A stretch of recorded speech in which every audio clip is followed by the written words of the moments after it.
नमस्कार साथियों, कक्षा 9 का पाठ नंबर अपने देख रहे हैं। आज राजस्थान का एकीकरण पाठ नंबर 6 जो है।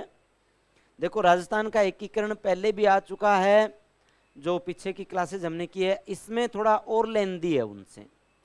तो मैंने जो बात आपको बोली थी कि जब तक हम 10वीं 11वीं 12वीं तक के राजस्थान अध्ययन की किताबें करते जाएंगे ना, तो सारी किताबें जैसे जैसे होती जाएगी ना, और ज़्यादा लेंदी और ज़्यादा मैटर जो अपने पास में आता जाएगा। वही बात हम कर रहे हैं राजस्थान के एकीकरण की। ठीक है ना। एकीकरण के इस पाठ में हम क्या देखेंगे, देखो जरा।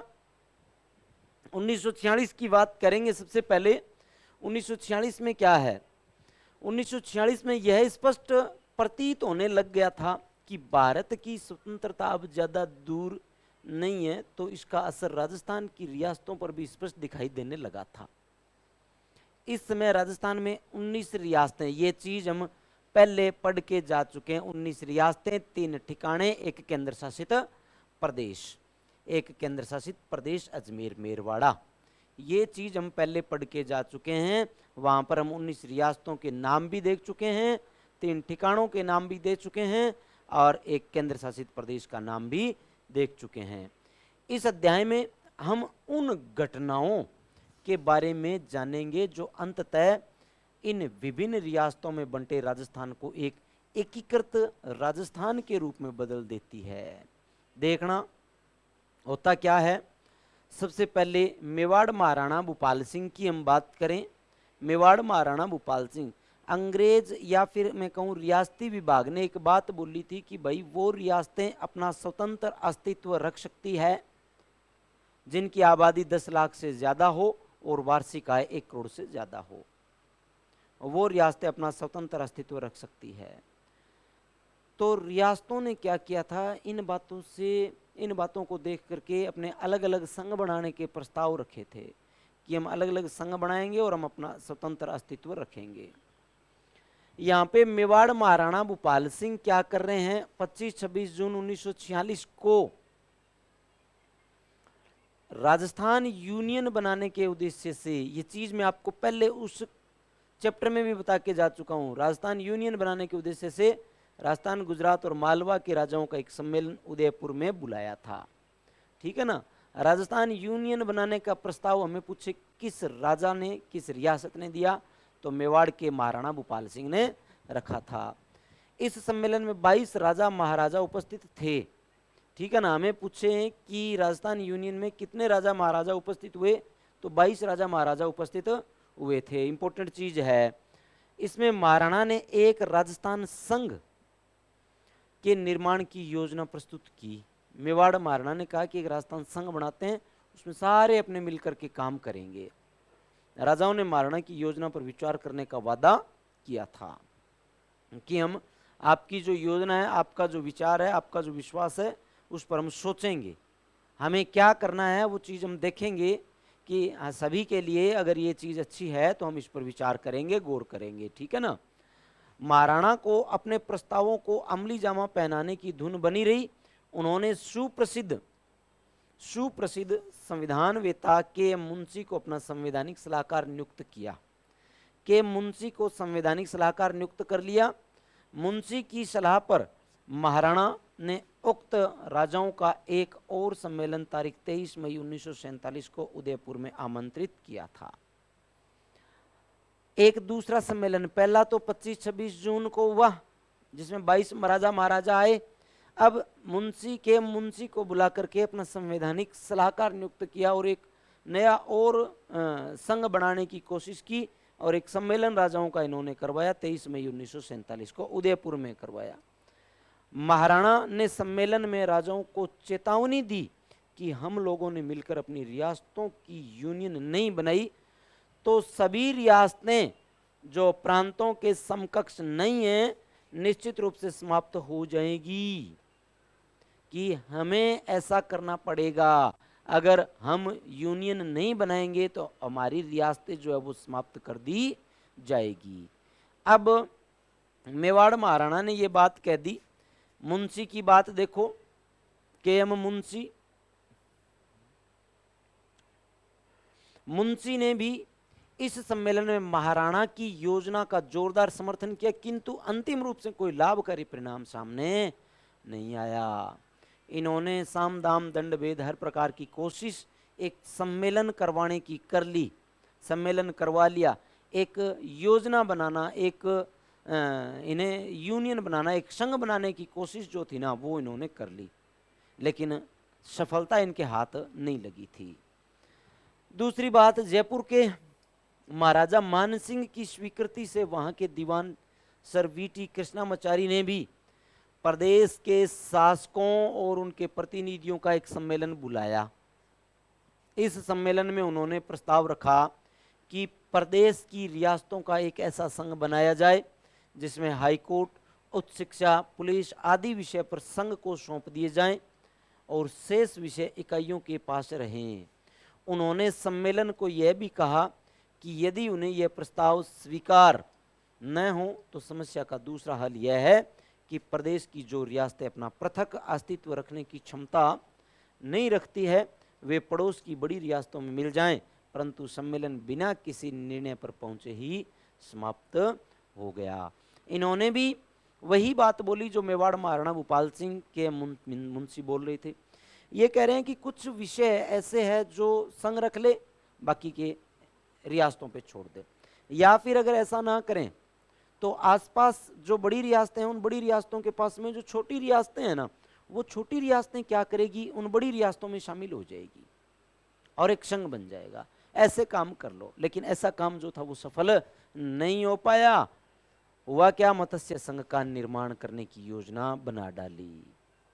देखो भाई हुआ क्या था,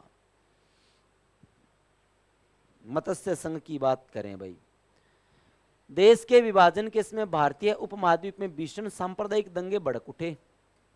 अलवर और भरतपुर की रियासतों में भी इन दंगों से बच नहीं सकी। भारत सरकार को इस प्रकार की शिकायतें मिली कि अलवर में दंगे भड़काने में स्वयं अलवर प्रशासन का हाथ है। भारत सरकार ने 7 फरवरी को महाराजा अलवर और उनके दीवान एमडी खरे को दिल्ली में नजरबंद कर दिया और अलवर का प्रशासन अपने हाथों में ले लिया था। भाई साहब एक बात विशेष कही गई थी कि अलवर के जो राजा है ना और उनके दीवान जो है वो सांप्रदायिक दंगे भड़का रहे हैं, और ये लोग जब सांप्रदायिक दंगे भड़का रहे हैं ना तो इन लोगों को पाबंद कैसे करें। इसलिए केंद्र ने क्या किया, अलवर के महाराजा और उनके दीवान एमडी खरे दोनों को बुला लिया, दोनों को बुला लिया और दोनों को बुला करके एक बात इनको बोली थी कि आप यहाँ पे बैठे रहो, काम हम अपने आप करेंगे, ठीक है ना। इन दोनों को कहते हैं कि नज़रबंद प्रकार से रखा गया था और अब ये लोग करेंगे क्या। देखो आगे देखो, भरतपुर में सांप्रदायिक दंगों से उत्पन्न स्थिति में भारत सरकार इस निर्णय पर पहुंची कि वहां का प्रशासन राज्य में कानून और व्यवस्था बनाए रखने में सर्वथा निकम्मा साबित हुआ है। इसके पहले कि भारत सरकार इस संबंध में कोई कदम उठाती, स्वयं वहां के महाराजा ने भरतपुर का प्रशासन भारत सरकार को सौंप दिया था, ठीक है ना, भारत सरकार को सौंप दिया था। भाई आगे देखो, देखो प्रथम चरण की बात है, मत्स्य संघ की बात है, और 18 मार्च 1948 की बात है, मत्स्य संघ का निर्माण हुआ था। और मत्स्य संघ में कौन कौन सी रियासतें शामिल हुई थी, अलवर की रियासत, भरतपुर की रियासत, धौलपुर की रियासत, करौली की रियासत, ये 4 रियासतें जो है ना वो इसमें शामिल हुई थी। और इन चारों रियासतों ने मिलकर के क्या काम किया था भाई, चारों रियासतों ने मिलकर के यहाँ पर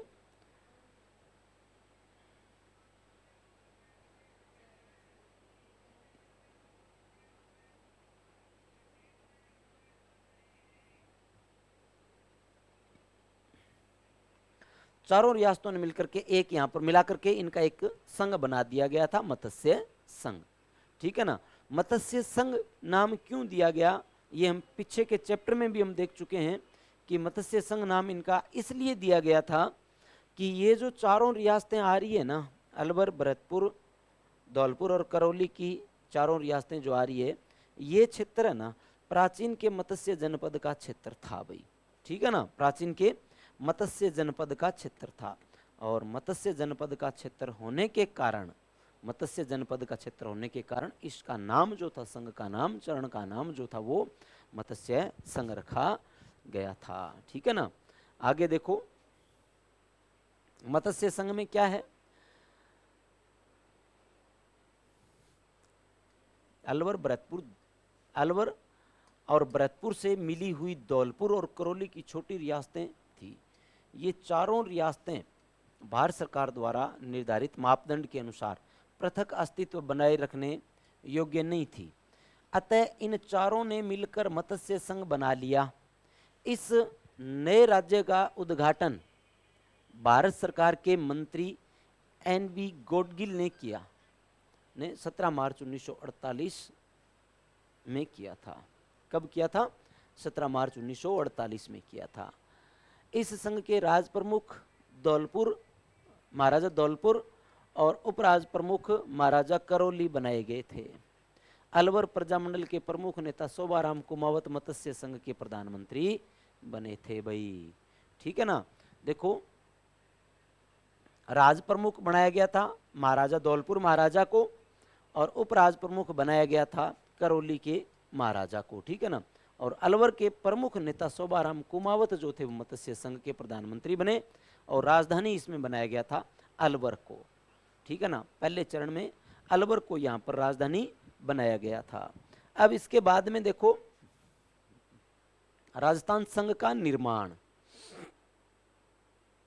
राजस्थान संघ का निर्माण रियासती विभाग ने तारीख 3 मार्च 1948 को कोटा, बूंदी, झालावाड़, टोंक, डूंगरपुर, बांसवाड़ा, प्रतापगढ़, किशनगढ़ और शाहपुरा की रियासतों को मिलाकर राजस्थान संघ नामक राज्य के निर्माण का प्रस्ताव दिया।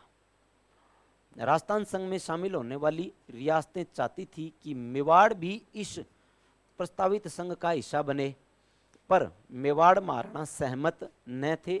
यद्यपि मेवाड़ प्रजामंडल ने महाराणा के इस निर्णय का विरोध किया, परंतु अंतिम परिणाम इस संघ को मेवाड़ के न शामिल होने के रूप में आया। आखिरकार बिना मेवाड़ के ही यह संघ अस्तित्व में आ गया था। भाई साहब यहाँ पे क्या किया था, इन्होंने 9 रियासतें मिला दी थी। पहले ये भी चल रहा था कि मेवाड़ जो है वो इसमें शामिल होगा, मेवाड़ महाराणा इस संघ का हिस्सा नहीं बने थे। राजस्थान संघ के निर्माण का हिस्सा मेवाड़ महाराणा नहीं बने थे। ठीक है ना। हुआ क्या था देखो, प्रस्तावित राज्य में शामिल होने वाली सभी रियासतों के शासकों ने कॉन्वेनेंट विलय पत्र पर हस्ताक्षर कर दिए। बांसवाड़ा के महारावल चंद्रवीर सिंह ने विलय पत्र पर हस्ताक्षर करने में थोड़ी हिचकिचाहट बताई। अंत में पड़ोसी रियासतों की सलाह पर उन्होंने भी विलय पत्र पर यह कहकर हस्ताक्षर कर दिए कि मैं अपने डेथ वारंट पर हस्ताक्षर कर रहा हूं, मैं अपने डेथ वारंट पर हस्ताक्षर कर रहा हूं। ये बात किसने कही है? बांसवाड़ा के शासक चंद्रवीर सिंह ने कही थी कि मैं आज अपने डेथ वारंट पर हस्ताक्षर कर रहा हूं। मेवाड़ का राजस्थान संघ में विलय, ये बात आगे इंपॉर्टेंट है। 5 अप्रैल को मेवाड़ में हुए गोलीकांड ने महाराणा को बचाव की स्थिति में ला दिया। प्रजामंडल ने राज्य में अविलंब पूर्ण उत्तरदायी सरकार की स्थापना और गोलीकांड की जांच के लिए न्यायिक आयोग नियुक्त करने की मांग की। दिल्ली में उस समय कांग्रेस की हुकूमत थी। महाराणा को राजस्थान संघ में विलय ही प्रजामंडल से बचाव का उपाय सूझा। उन्होंने सर राममूर्ति, डॉक्टर मनमोहन मेहता और अन्य सलाहकारों को मेवाड़ के विलय की शर्त अविलंब तय करने के लिए दिल्ली भेजा। रियासती विभाग तो इस प्रकार के सुनहरी अवसर में के इंतजार में था ही। यहाँ पर किस किस को दिल्ली भेजा गया? कांग्रेस की सरकार हुआ करती थी भारत में, ठीक है ना, और ये राजस्थान संघ में विलय ही प्रजामंडल से बचाव का उपाय सूझा। उन्होंने किस किस को भेजा? सर राममूर्ति को, डॉक्टर मोहन सिंह मेहता को। कहाँ पर भेजा गया? यहाँ पर मेवाड़ की तरफ से दिल्ली भेजा गया था। और दिल्ली भेजा गया, और रियासती विभाग जो था ना वो यही चाहता था कि कोई वहाँ से आ जाए, कोई वहाँ से आ जाए, और बात सीधी सीधी अपने आप ही, इन्होंने तो सोचा ही नहीं था कि इतनी इजीली बात बन जाएगी, ये बात यहाँ पर बन गई। आगे देखो, रियासती विभाग ने नीति बना ली थी, रियासती विभाग ने यह नीति बना ली थी कि किसी भी रियासत के शासक को 10 लाख रुपए वार्षिक से अधिक प्रीवी पर्स नहीं दिया जाएगा। भाई साहब, प्रीवी पर्स था एक प्रकार का वेतन, एक प्रकार की पेंशन, एक प्रकार का भत्ता प्रीवी पर्स था। ये प्रीवी पर्स जो है ना वो नहीं दिया जाएगा, कि जिस रियासत के राजा ने हस्ताक्षर कर दिए विलय पत्र पर, उनको एक पेंशन देंगे, हम एक भत्ता देंगे उनको हम, ठीक है ना। महाराणा की ओर से 20 लाख रुपए वार्षिक प्रीवी पर्स की मांग की गई। रियासती विभाग ने रास्ता ढूंढ निकाला, उसने महाराणा को 10 लाख रुपए वार्षिक प्रीवी पर्स, 5 लाख रुपए राज प्रमुख के पद का भत्ता और शेष 5 लाख रुपए वार्षिक मेवाड़ के राजवंश की परंपरा के अनुसार धार्मिक कृत्यों में खर्च करने के लिए देना स्वीकार कर लिया। 20 लाख तो दे रहे हैं, सीधा 20 लाख एक महाराणा को नहीं दे रहे कि आप ये इन मदों पर खर्च करोगे महाराणा जी तो आपको 20 लाख मिल जाएंगे। महाराणा भी ना नहीं कर सकता था इस कंडीशन में, ठीक है ना। उसने महाराणा को संयुक्त राजस्थान का आजन्म राज प्रमुख बनाना स्वीकार कर लिया। उस समय तक इतनी रियासतें विलय होने वाली किसी अन्य रियासत के शासक को नहीं दी गई थी। उस समय तक इतनी रियायतें दूसरी कोई रियासत को नहीं मिली थी। भाई, मेवाड़ का प्रतिनिधि मंडल रियासती विभाग से मनचाही शर्तें मंजूर करवाकर दिल्ली से उदयपुर लौटा तो महाराणा ने राहत की सांस ली। मेवाड़ का प्रतिनिधि मंडल रियासती विभाग से मनचाही शर्तें मंजूर करवा के, जो प्रतिनिधि मंडल रियासती विभाग के पास में दिल्ली गया था, वो जब वापिस आ गया ना मेवाड़, तब मेवाड़ महाराणा बहुत खुश हुए थे कि हाँ भाई ये बात जो है वो बहुत बढ़िया हो चुकी है। आगे, कोटा में राजस्थान संघ राज्य का 25 मार्च को उद्घाटन होने वाला था, पर मेवाड़ के विलय के निश्चय की सूचना रियासती विभाग को 23 मार्च को मिल गई थी। अतः वीपी मेनन ने महाराव कोटा को सलाह दी कि मेवाड़ के विलय के संबंध में निर्णय होने तक नए राज्य का उद्घाटन समारोह रोक दिया जाए। महाराव कोटा ने उत्तर दिया कि समारोह की सारी तैयारियां हो चुकी है एवं कई राजा, महाराजा एवं अन्य अतिथियों को निमंत्रण भेजे जा चुके हैं, अतः समारोह निर्धारित तारीख को ही संपन्न करना होगा। रियासती विभाग ने और क्या कहा? रियासती विभाग ने महाराव कोटा को तर्क का तर्क मान लिया। 25 मार्च को भारत सरकार के मंत्री एनवी गॉडगिल ने कोटा में नए राज्य के उद्घाटन की रस्म अदा की। उन्होंने महाराव कोटा को राज प्रमुख एवं गोकुलाल आसावा को प्रधानमंत्री के पद की शपथ दिलवाई। बात क्या हुई? मेवाड़ महाराणा द्वारा विलय पत्र पर हस्ताक्षर करने के तुरंत बाद रियासती विभाग ने राज्य के प्रधानमंत्री पद के लिए मेवाड़ के तपस्वी नेता माणिक्यलाल वर्मा को मनोनीत कर दिया। आगे, वर्मा ने उदयपुर लौटते ही संयुक्त राजस्थान के नए राज प्रमुख महाराणा भूपाल सिंह से मंत्रिमंडल निर्माण संबंधी चर्चा की। महाराणा ने वर्मा को मंत्रिमंडल में जागीरदारों के प्रतिनिधित्व देने का आग्रह किया। वर्मा ने राज प्रमुख का सुझाव मानने से स्पष्ट इनकार कर दिया। नए राज्य के बनते ही वैधानिक संकट पैदा हो गया। 18 अप्रैल 1948 को पंडित नेहरू संयुक्त राज्य राजस्थान का उद्घाटन करने हेतु उदयपुर पहुंचे थे। इसका उद्घाटन, पहले 2 का उद्घाटन हमने देख लिया, एनवी गॉडगिल आए थे। अब तीसरे के इसके उद्घाटन के लिए यहाँ पर जो आ रहे हैं वो पंडित नेहरू आ रहे हैं। जवाहरलाल नेहरू इनका उद्घाटन करेंगे 18 अप्रैल 1948, ठीक है ना। पहले का 18 मार्च को, दूसरे का 25 मार्च को, और अब जो उद्घाटन हो रहा है 18 अप्रैल 1948, पहले के 1 महीने बाद में इसका उद्घाटन हो रहा है। भाई आगे देखो, भाई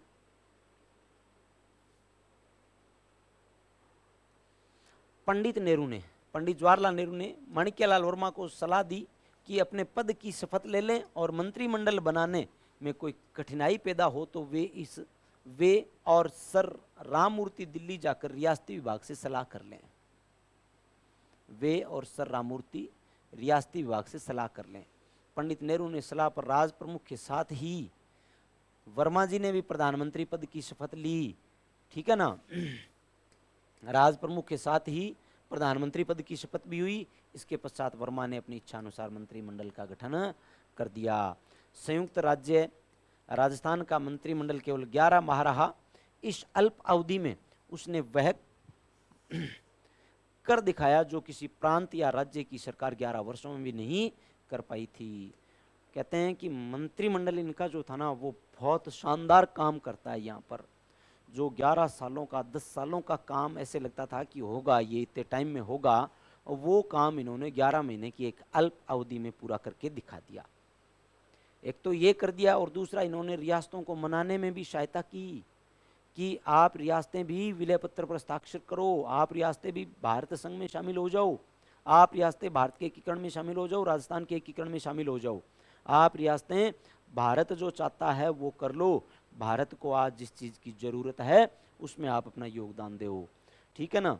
तो वह क्या, इस आश्चर्यजनक सफलता का श्रेय वर्मा के नेतृत्व और उनके तपे तपाए सहयोगियों को जाता है, जिन्होंने परिश्रम, लगन और दृढ़ निश्चय के साथ राजस्थान की सदियों से शोषित जनता के प्रति अपने उत्तरदायित्व को निभाया था। आगे निर्माण आ जाता है वृहद राजस्थान का। वृहद राजस्थान का निर्माण, भाई वृहद राजस्थान के निर्माण की बात जब हम करें तो विशेष बातें क्या आती है, देखो जरा। अखिल भारतीय देशी राज्य लोक परिषद की राजपुताना प्रांतीय सभा 20 जनवरी 1948 ईस्वी को एक प्रस्ताव द्वारा राजस्थान की सभी रियासतों को मिलाकर वृहत राजस्थान के निर्माण की मांग कर चुकी थी, परंतु भारत सरकार के सामने उक्त प्रस्ताव को क्रियान्वित करने में कई व्यावहारिक कठिनाइयां थी। प्रदेश में जोधपुर, जयपुर और बीकानेर जैसी रियासतें थी, तो भारत सरकार द्वारा निर्धारित मापदंड के अनुसार अपना पृथक अस्तित्व रख सकती थी, किंतु जोधपुर, बीकानेर और जैसलमेर राज्यों की सीमाएं पाकिस्तान से मिली हुई थी, जहां से सदैव आक्रमण का भय बना रहता था। ये रियासतें थार के विशाल रेगिस्तान का अंग थी, जिसका विकास करना उक्त राज्यों की आर्थिक सामर्थ्य के बाहर था। अतः रियासती विभाग इन रियासतों को वृहत राजस्थान में शामिल करना चाहता था।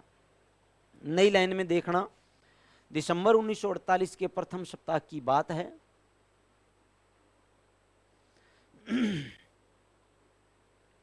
दिसंबर 1948 ईस्वी के प्रथम सप्ताह में सरदार पटेल की सहमति से वीपी मेनन ने जोधपुर, बीकानेर और जयपुर के राजाओं से वृहत राजस्थान के निर्माण के लिए विचार विनिमय शुरू किया था।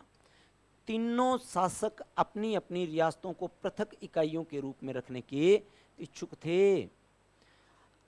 अंत में क्या हुआ, कई बैठकों के बाद मेनन उक्त राजाओं को विलय के लिए मनाने में सफल हो गए। जैसलमेर का शासन प्रबंध पहले ही भारत सरकार के हाथ में था। 14 जनवरी 1949 को सरदार पटेल ने उदयपुर में एक विशाल सार्वजनिक सभा की घोषणा की कि जोधपुर, जयपुर और बीकानेर के महाराजाओं ने अपनी अपनी रियासतों का राजस्थान में विलय करना स्वीकार कर लिया। सरदार पटेल की ऐतिहासिक घोषणा का उपस्थित जन समुदाय ने करतल ध्वनि से स्वागत किया। इसके पश्चात इस योजना पर विचार करने हेतु 3 फरवरी 1949 को दिल्ली में वीपी मेनन ने एक बैठक का आयोजन करवाया था।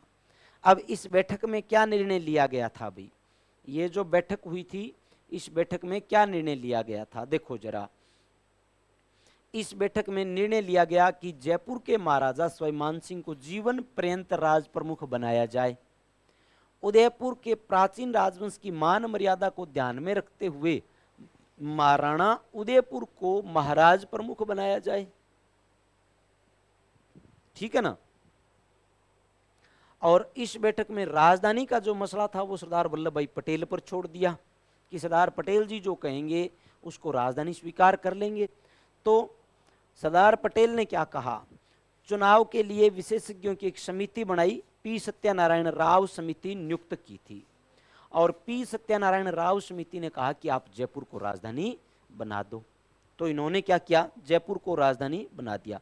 यह समिति सरदार वल्लभ भाई पटेल के द्वारा निर्धारित की गई थी। ठीक है ना। आगे देखो, समिति ने जयपुर को राजस्थान की राजधानी बनाने की सिफारिश कर दी और जयपुर को इन्होंने राजधानी बना दिया। आगे देखो, जयपुर को राजस्थान की राजधानी घोषित कर दिया। हाईकोर्ट जोधपुर को दे दिया। ये समिति कह रही है सत्यानारायण राव समिति की, ये करो आप। शिक्षा विभाग बीकानेर में दे दो, खनिज और कस्टम एवं एक्साइज विभाग उदयपुर में दे दो, वन और सहकारी विभाग कोटा को दे दो और कृषि विभाग भरतपुर को दे दो। ये सारी सिफारिश जो थी वो पी सत्यानारायण राव समिति कर रही है। ठीक है ना, जिसकी स्थापना सरदार वल्लभ भाई पटेल ने करवाई थी।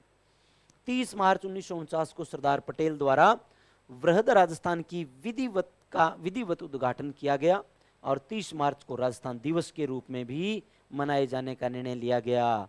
हीरालाल जी शास्त्री को इस वृहद राजस्थान का प्रधानमंत्री बनाया गया था। अब विभिन्न रियासतें जो थी उनके बारे में भी कुछ एक बातें कही गई थी कि प्राचीन रियासतें जो है, देखो, मेवाड़ के गुहिल, जैसलमेर के बाटी, जयपुर के कछवा, बूंदी के हाड़ा चौहान संसार के प्राचीनतम राजवंश में थे। राजशाही के अंतिम चिन्ह के रूप में अब केवल राज प्रमुख के नवसर्जित पद रह गए। अब ये पद संयुक्त राजस्थान और मत्स्य संघ के प्रांतों के राज्यपाल या गवर्नर के समकक्ष थे। यह एक ऐसी रक्तहीन क्रांति थी जिसका उदाहरण संसार के इतिहास में ढूंढने पर भी नहीं मिलेगा। अब बात आती है जो एक संघ बना करके छोड़ा गया था ना, मत्स्य संघ, उस मत्स्य संघ का विलय भी आप कर दो। मत्स्य संघ का विलय किस रूप में करेंगे, ये भी एक बड़ी बात आ रही थी भाई। कहा गया था कि मत्स्य संघ जो है ना, अलवर, भरतपुर, धौलपुर और करौली की रियासतों के एकीकरण द्वारा 18 मार्च 1948 ईस्वी को मत्स्य संघ बनाया गया। अब जबकि जयपुर, जोधपुर और बीकानेर की रियासतें राजस्थान में मिल गई तो मत्स्य संघ को अलग इकाई के रूप में रखने का कोई अर्थ नहीं था। बड़ी रियासतें जब आ गई ना तो मत्स्य संघ को आप अलग क्यों रख रहे हो? ऐसा क्या है कि मत्स्य संघ को आपको अलग रखने की जरूरी पड़ गई? जयपुर, जोधपुर, बीकानेर, उदयपुर, ये सारी रियासतें आ गई, जैसलमेर, तो मत्स्य संघ को अलग मत रखो। तब इन्होंने कहा कि मत्स्य संघ को अलग इकाई के रूप में रखने की कोई अर्थ नहीं है। इन रियासतों को वृहत राजस्थान का हिस्सा बनने के लिए डॉक्टर शंकरराव देव समिति का गठन किया गया और इस समिति ने कहा कि आप मत्स्य संघ को भी राजस्थान में मिलाओ, बाकी के चरणों के साथ में वृहत राजस्थान में इसको मिलाओ। सिफारिशों को ध्यान में करते हुए मत्स्य संघ की चारों इकाइयों को 15 मई 1949 को राजस्थान में मिला दिया गया और वहां के प्रधानमंत्री शोभाराम कुमावत को शास्त्री मंत्रिमंडल में शामिल कर लिया गया। देखो, इस प्रकार जो 7 चरण हुए थे वो निम्न प्रकार थे भाई। अपने 7 चरण जो शामिल थे इसमें।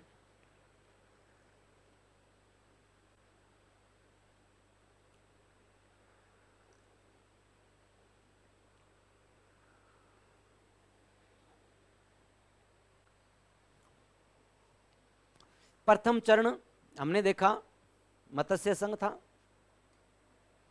और इसमें अलवर, भरतपुर, धौलपुर, करौली रियासतें थी। कब? 18 मार्च 1948। दूसरा चरण राजस्थान संघ, बांसवाड़ा, बूंदी, डूंगरपुर, झालावाड़, किशनगढ़, कोटा, प्रतापगढ़, शाहपुरा, टोंक, पहले के 7 दिन बाद में 25 मार्च 1948। तीसरा चरण संयुक्त राज्य राजस्थान, उदयपुर राजस्थान संघ से जुड़ा था, 18 मार्च 1948। चौथा चरण वृहद राजस्थान, बीकानेर, जयपुर, जैसलमेर और जोधपुर संयुक्त राजस्थान से जुड़ी रियासतें थी, 30 मार्च 1949। ये 4 रियासतें जब राजस्थान में शामिल हुई थी ना, इस दिन को हमने देखा है राजस्थान दिवस के रूप में। राजस्थान दिवस। पांचवां चरण संयुक्त राजस्थान, संयुक्त राज्य वृहत राजस्थान, संयुक्त वृहत राजस्थान। वृहत राजस्थान में मत्स्य संघ, ये शंकरराव देव समिति की सिफारिश पर इसको इसमें मिला दिया गया। बात 15 मई 1949 की है भाई। कब की है? 15 मई 1949 की। छठा चरण है संयुक्त राजस्थान या राजस्थान संघ भी बोलते हैं। संयुक्त राजस्थान वृहत राजस्थान में सिरोही का विलय हुआ 26 जनवरी 1950 को हुआ। ये छठा चरण है, सिरोही मिला है। सप्तम पुनर्गठित राजस्थान, गैर श्रेणी का अजमेर राज्य, आबू रोड तालुका, सिरोही रियासत का पूर्व में बंबई राज्य में मिला हिस्सा, मध्य भारत का सुनेल टप्पा संयुक्त राजस्थान में शामिल था। ठीक है ना, ये संयुक्त राजस्थान में शामिल था। 1 नवंबर 1956 की ये बात है जिस दिन राजस्थान का एकीकरण जो था वो पूरा हुआ था। सुनेल टप्पा संयुक्त राजस्थान से सिरोही में मिला दिया गया, इसमें राजस्थान के पुनर्गठित राजस्थान में मिला दिया गया और राजस्थान का एकीकरण जो था वो इस दिन पूरा हुआ था 1 नवंबर 1956 को। इसके बाद में देखो सिरोही का प्रश्न, सिरोही का प्रश्न कुछ पेचीदा ही था भाई। रियासती विभाग ने क्या किया, नवंबर 1947 ईस्वी में सिरोही को राजपूताना एजेंसी से हटाकर गुजरात एजेंसी के अंतर्गत कर दिया था। सिरोही की जनता ने मांग की कि सिरोही को बंबई में न मिलाया जाकर संयुक्त राजस्थान में मिलाया जाए। सिरोही को बंबई में न मिलाया जाकर संयुक्त राजस्थान में मिलाया जाए। कुछ ही दिनों बाद उदयपुर ने भी संयुक्त राजस्थान में शामिल होने का फैसला किया। इस अवसर पर अखिल भारतीय देशी राज्य लोक परिषद की राजपूताना प्रांतीय सभा के महामंत्री श्री हीरालाल जी शास्त्री ने 10 अप्रैल के तार में सरदार वल्लभ भाई पटेल को लिखा। क्या लिखा? यह जानकर प्रसन्नता हुई कि उदयपुर संयुक्त राजस्थान में शामिल हो रहा है। इससे सिरोही का राजस्थान में शामिल होना और भी अवश्यंभावी हो गया है।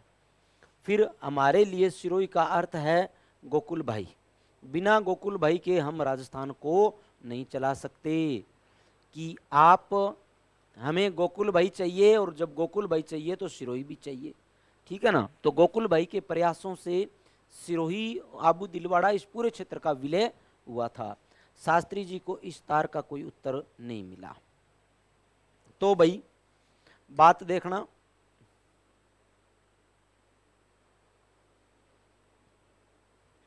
अठारह अप्रैल को संयुक्त राजस्थान के उद्घाटन के अवसर पर उदयपुर में राजस्थान के कार्यकर्ताओं का एक शिष्टमंडल पंडित जवाहरलाल नेहरू से मिला और उनको सिरोही के संबंध में प्रदेश की जनता की भावनाओं से अवगत करवाया।